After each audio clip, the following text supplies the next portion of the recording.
Pemirsa, lagi-lagi kasus dugaan ijazah palsu membuat gaduh publik. Kali ini Bareskrim Polri telah menetapkan Wakil Gubernur Bangka Belitung, Heliana, sebagai tersangka atas kasus ijazah palsu.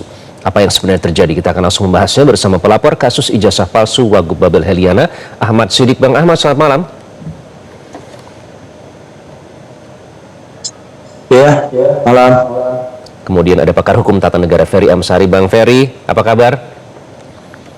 Kabar baik, Mas. Baik semua. Baik, terima kasih Bang Ahmad. Bang Ferry sudah bergabung dengan Prime Time News. Bang Ahmad, jadi sebenarnya apa saja bukti yang Anda miliki pada saat melapor? Karena kalau melihat momentumnya kan pelaporan ini dilakukan beberapa bulan setelah Wagub menjabat.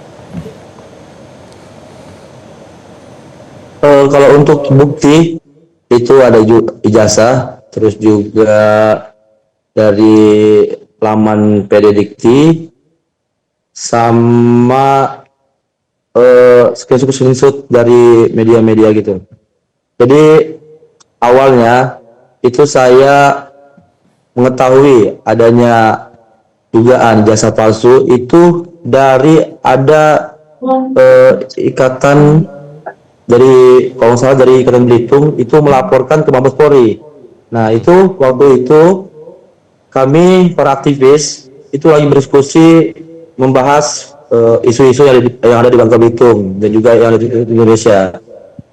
Tak lama kami juga membaca di laman Google itu ada ikatan dari Belitung itu melaporkan perihal dugaan jasa palsu. Nah, di situ kami mencarilah, saat kami sekumpul mencarilah, ternyata emang benar ini tidak hoax di berita laman tersebut. Jadi kami aktivis mencari bukti-bukti juga, kami cek di PD Dikti, kampusnya, terus juga nomor NIM-nya, itu kami cek di PD Dikti tidak terdetek. Ternyata beliau itu di jasanya itu lulus tahun 2012, sedangkan di laman PD Dikti beliau baru masuk di 2013. Artinya dan mengundurkan diri pula di tahun 2014. Alangkah tidak mungkin kita mendapatkan ijazah terlebih dahulu sebelum masuk kuliah, dan juga walaupun misalkan ijazah itu 2014 atau 2013, tidak mungkin kuliah hanya 1 tahun saja. Tapi menurut Anda dan kawan-kawan aktivis, mengapa kalian mengira ini penting untuk dilaporkan, Bang Ahmad?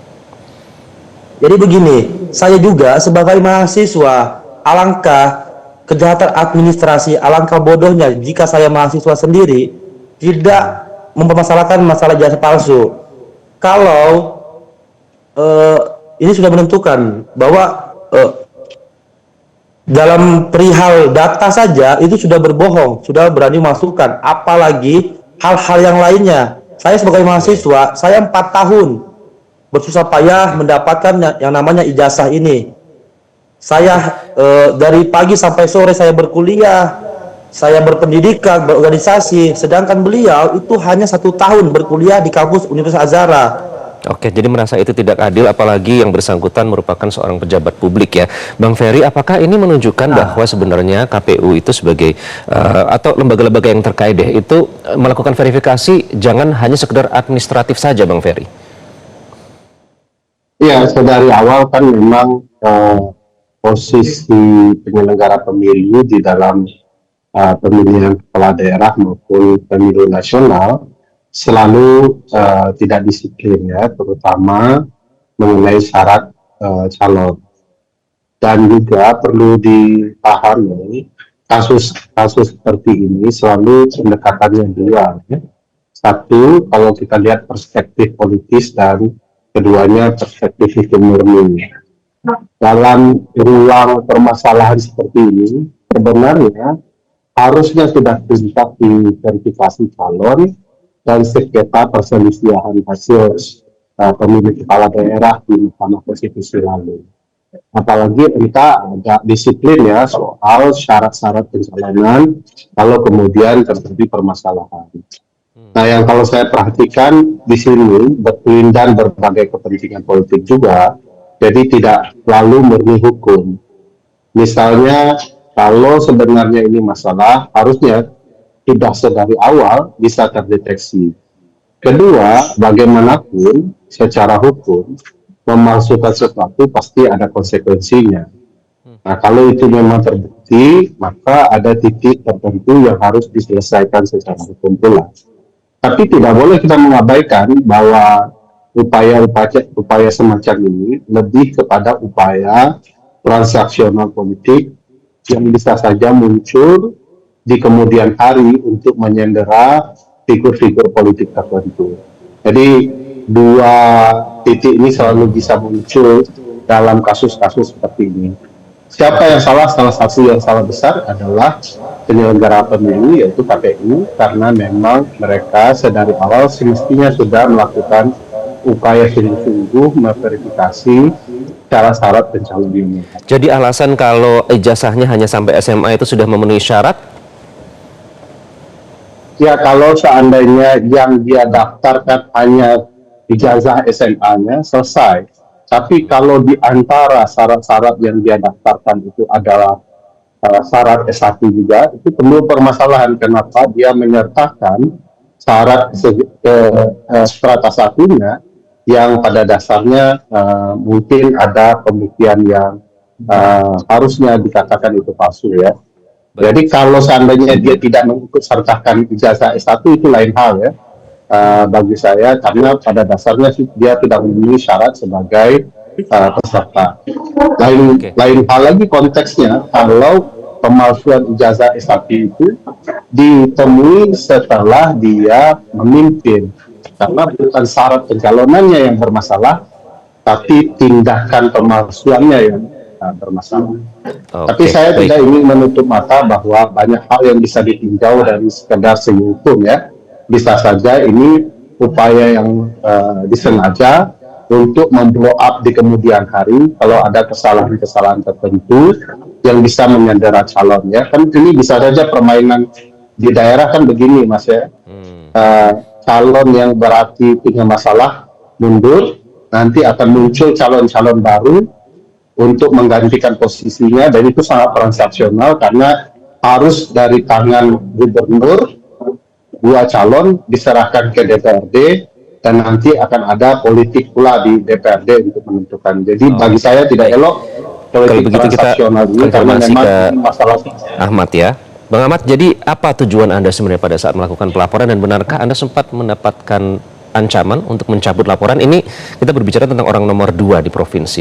Apa yang membuat Anda percaya diri? Baik, karena kita aktivis sebagai mahasiswa, emang orang kiri juga, kita emang selalu mengkritik jika ada tidak kebenaran di pemerintahan, terutama dari korupsi, perihal ijazah-ijazah seperti ini. Memang kami selalu mengurusnya di Bangka Belitung ini. Kami aktivis ini memang sudah sering juga. Kalau untuk ancaman, kemarin sempat ada kiriman juga, tapi tidak tahu, saya tidak menuduh itu dari siapa, dari Ibu Wagub atau dari orang lain. Ada kiriman ancaman ke rumah, itu berupa pisau dapur dan juga asbak. Itu dikirim, tidak tahu alamatnya dari mana. Terus juga ada orang yang menelpon sudah di bulan itu semenjak 5 hari setelah pelaporan. Itu ada yang menelpon menawarkan. Dia mengaku sebagai orang wakil gubernur. Dia mengaku sebagai orang wakil gubernur. Beliau menelpon mengatakan kenapa mengganggu wagub kami? Apakah hanya mencari panggung? Kata beliau. Beliau juga ingin menawarkan bahwa kamu kuliah membutuhkan apa saja. Kalau apa yang kamu butuhkan di perkuliahan, kita diskusi bersama. Nah di situ.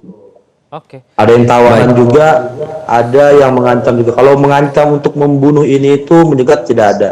Paling hanya ngirim barang, pisau dan asbak. Saya tidak tahu itu apa artinya. Oke, baik Ahmad, kita berharap ya, kita percayakan kepada proses hukum tentunya Bang Ferry. Terima kasih juga karena waktu kita sangat singkat. Sebenarnya masih ada pertanyaan, namun karena durasi yang terbatas kita harus mengakhiri diskusi kita kali ini. Terima kasih Ahmad Siddiq dan juga Bang Ferry Amsari sudah bergabung bersama Prime Time News. Jelajahi cara baru mendapatkan informasi. Download Metro TV Extend sekarang.